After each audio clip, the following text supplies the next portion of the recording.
SIT स्थापन करून या संपूर्ण प्रकरणाची चौकशी करावी आणि बनकर आणि बदने सोडता इतर ज्या ज्या वेळेस म्हणजे जूनमध्ये पत्र दिलेलं आहे, जुलैमध्ये पत्र दिलेलं आहे, ऑगस्टमध्ये पत्र दिलेलं आहे, 3 वेळा पत्र देऊनसुद्धा आणि एक कंत्राटी डॉक्टर आहे आणि एका कंत्राटी डॉक्टरला एका वर्षामध्ये किती वेळा फक्त पोस्टमॉर्टमची ड्युटी द्यायची ह्याचंही काही नियमावली असेल ना.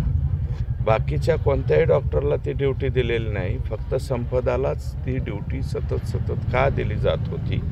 आणि आमच्या जिल्ह्यातले आरोपी म्हणता येणार नाही त्याला, पण आमचा ऊसतोडीचा धंदा आहे. मुकादमकी ही आमच्या 5वीलाच पुजलेली आहे. आमच्या इकडचा एखादा मुकादम आला आणि त्याचा 200 BP असताना 210 मेन्शन केलेलं आहे, 110 BP असताना त्याला फिट कसं द्यायचं म्हणून आमच्या त्या लेखीने दिलेलं नाही, म्हणूनसुद्धा प्रेशराईज केलेलं आहे.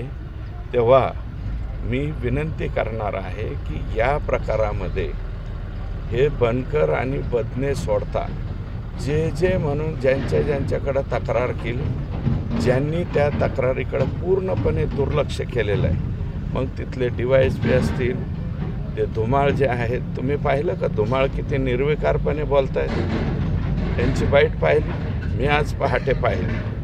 ते जसं काय मी त्या गावाचाच नाही अशा पद्धतीने बोलतो. तुम्ही मेडिकल ऑफिसर आहात, तुमच्या मेडिकल ऑफिसरच्या अंडर असलेली मुलगी ती डॉक्टर आहे आणि डॉक्टरचा मृत्यू झालेला आहे.